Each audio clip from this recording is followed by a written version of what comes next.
What's up, Juventini? Today we take a look at a done deal. That's right, Juve have completed a signing. We'll look at the details, and a new target emerges in the midfield. And yesterday we had a wild flurry of news around possible future scenarios for Juventus.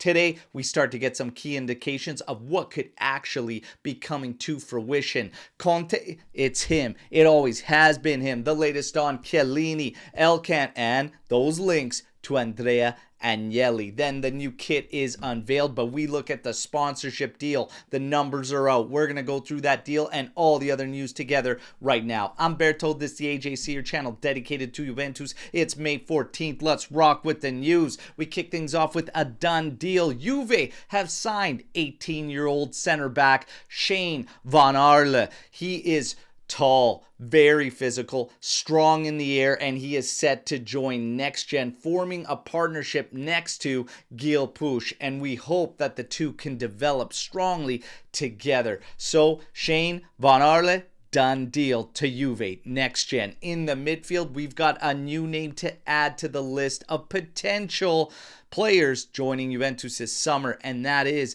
Benjamin Cremaschi of Inter Merda. Automatic reaction. He plays for Inter Miami, all right? The 20-year-old holds dual citizenship with US and Argentina. He has a market value of 10 to 15 million euros. Now, he is not being listed as a top priority by Juventus. He would be like a bonus if they achieve their plans and their goals specifically through the summer mercado. So just keep that name in your back pocket, but Juve has been following Cremaschi for a decent period of time, according to the reports today. All right, now we get to the future around Juventus. As yesterday, the news went wild in terms of all the possibilities that Juve could have in front of them. Antonio Conte is obviously one of them. Look, it's him. It always has been him. He is named flat out as the main priority for Juventus this summer. That is to bring Antonio Conte back to Turin. Even Mirko Di Natale states the name that continues to come from Conte Nasa is Conte.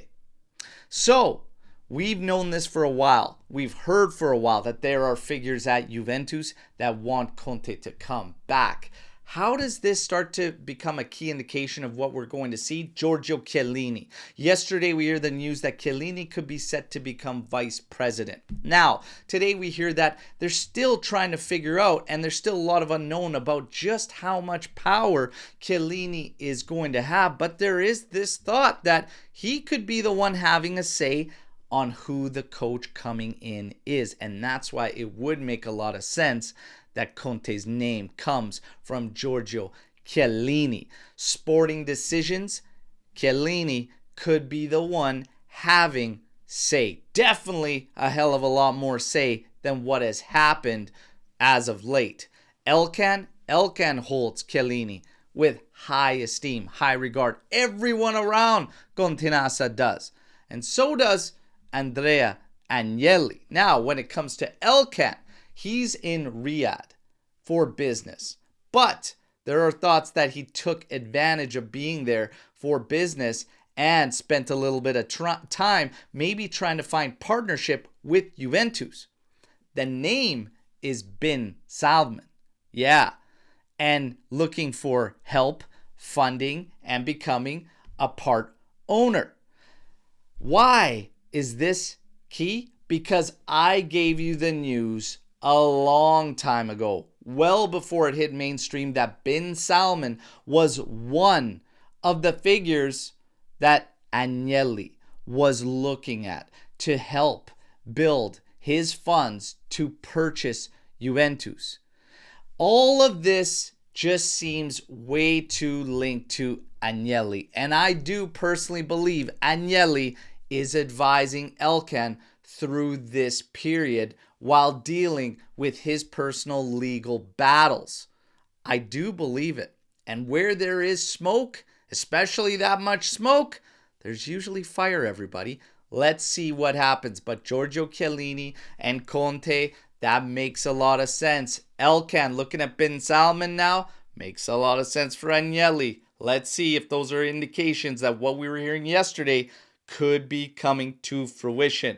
Now, as far as Giuntoli goes, that's the one that still remains uncertain. Today's reports claim that Giuntoli is safe, and it is still not a consideration from Juventus. However, yesterday you had credible sources claiming that Masara had been contacted. So I'm not buying it that Giuntoli is completely safe. But let's see what develops. Now, as far as the kits today were unveiled, and they are exactly as expected. There's your kit, the standard design that we have seen for quite some time now. Call it the barcode kit, but you can purchase it without the sponsor or with the sponsor. That is Jeep and Visit Detroit. Now, we want to talk about this sponsorship because the numbers are out on the deal. 69 million euros over a 3-year term. Works out to an average of just over 23 million. Now, if we qualify for Champions League, we are not going to like that figure. We were at over 36 million previously with just Jeep. Now you've got Jeep and you've brought in Visit Detroit, and you can only muster 23 million a year? Calvo, don't let the door hit you on the ass on the way out. All right? Brutal, brutal deal. Nonetheless, there it is. And there's the kit. But this kit might have actually stolen the show. This goalkeeper kit looks awesome. And I might have to rock a Di Gregorio kit next season. What do you think about these two kits? Rate them in the comments. What do you think about all the news you heard here today? Let me know. And don't forget to like the video, subscribe to the channel, and of course, join our AJC army. Until tomorrow's edition, as always, everybody, fino alla fine, forza Juventus.